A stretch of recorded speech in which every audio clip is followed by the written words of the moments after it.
So in this video, I'm going to be going over the PlayStation 5 Rise Plus Max Remap kit for the PlayStation 5 controller.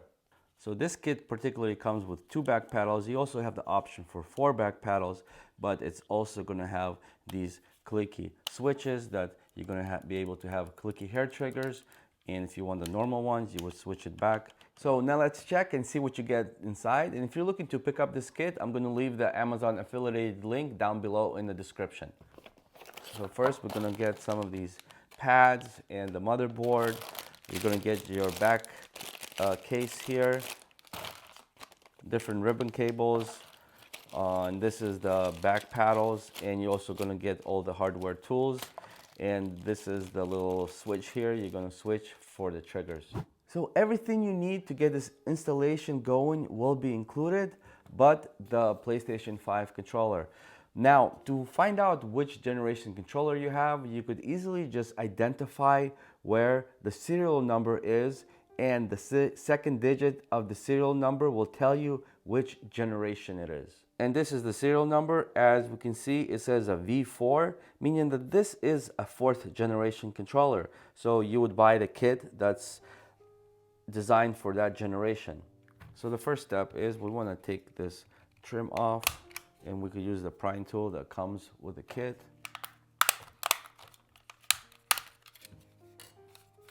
And you also want to take off these 2 triggers on the top. And this will expose 1, 2, and 1, 2, 4 screws that we have to take out now. So next we take these little clips off, and we could peel the controller apart. Now we could easily take the battery out. We have this screw here, we want to take it out. Easily we're going to pull out this little microphone out of this case. So we could take this battery case off. And then we could pull out this ribbon cable right here. And this ribbon cable out here.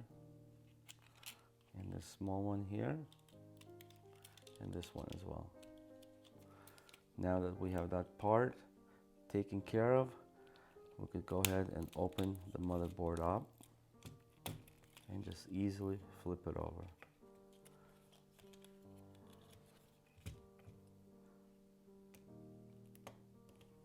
And here you could also see that it's going to identify which motherboard you have. So BDM040 is a 4th generation controller, which we confirmed. We want to take out this ribbon cable that looks like this, and we want to place it on the back of it here with this sticker up.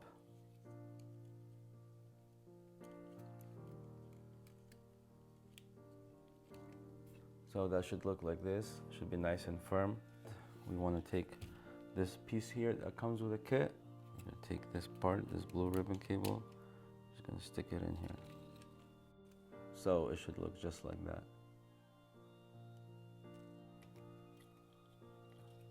Now we could put this back.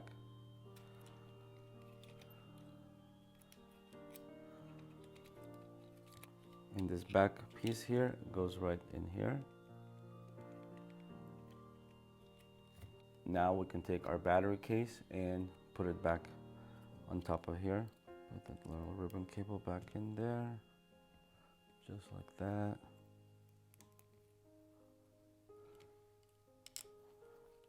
Put this screw back in here. Now we could take this strip of these little foam squares, and we could just put it on each side of the motherboard.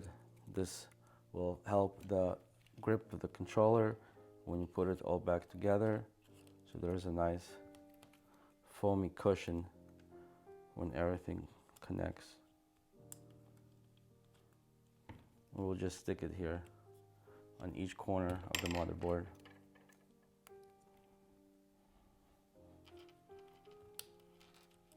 Next, we'll take the battery, put it back in. And now we could take this piece here, the tape, lay it here on the battery. We'll just open this slide in lid here, and we could put this part in here, get up.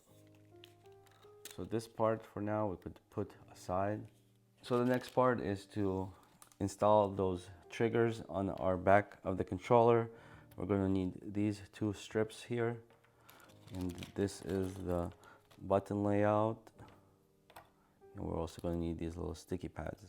So for the first part, we take these 3M little stickers. Now these things are pretty hard to peel off on the back, but we're just going to lay it on here,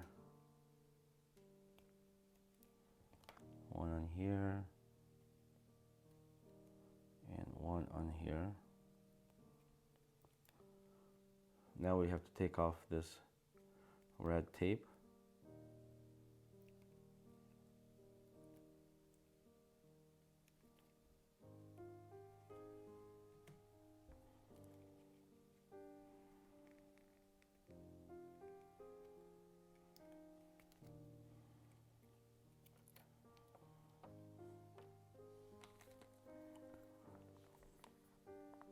And there's a little tape here that we could also take off.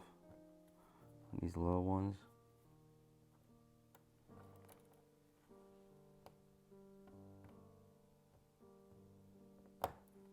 So if you could check on this side, you'll see here it says R2.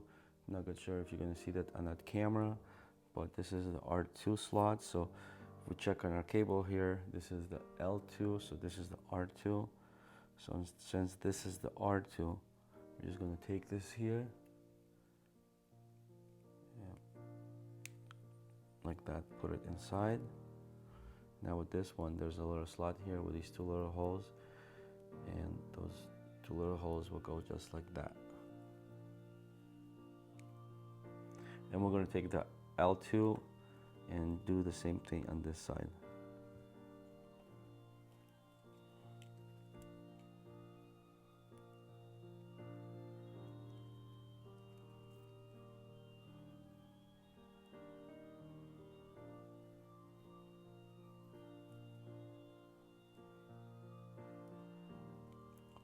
And this is how it turned out. So now we're going to install these sliders on top here. We should be able to line them up and just snap them inside.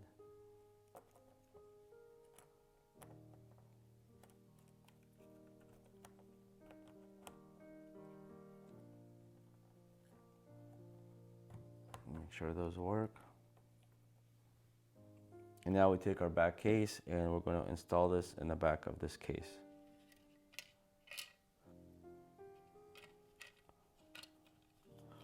So we want to snap both of these brackets inside of the slots. Just like that. And then we have these screws here, holes, 1, 2, 3, 1, 2, 3.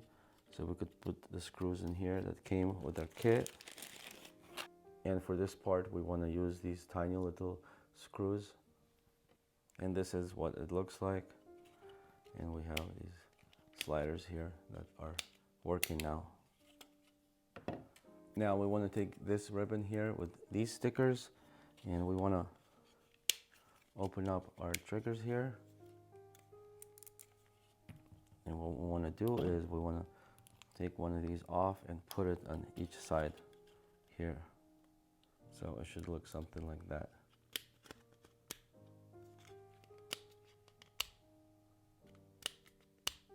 So you should put the back case before you put the triggers in, but I kind of spaced out, so I'm just going to do this right now. So I'm going to put in that back case and screw it in with 4 screws that came with the kit.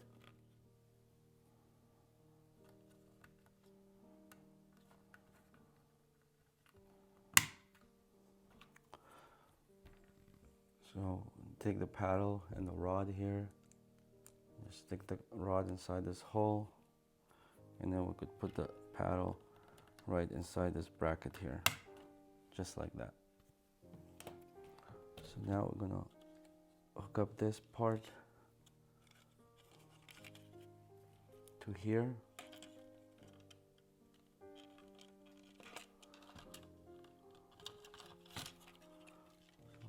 how it comes out.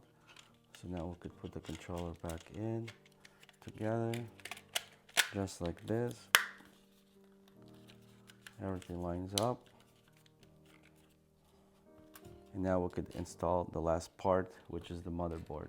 So this is for the 2 paddles. If you have the 4 paddles, the motherboard will be slightly bigger, but it's the same concept. We just put that cable in,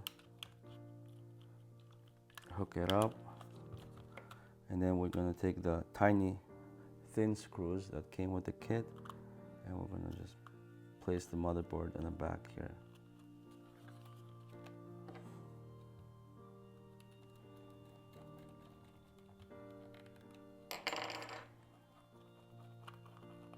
And we're almost finished here. We're just gonna put this LED on the back case, as well as the power switch.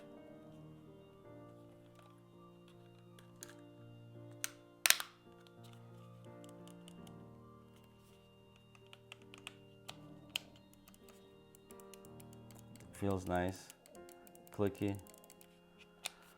So when you're switching your triggers here, you want to go on your PlayStation and deactivate the motors on this, because we didn't cut off those wires, so the rumbles don't work when you're using your clicky hair triggers. If you guys want to see a full review how to use this controller, how the paddles work, the profiles, I made a full review, so make sure you guys check out that video on the top here. I'm going to leave, but thanks for watching, guys. I'll see you next time.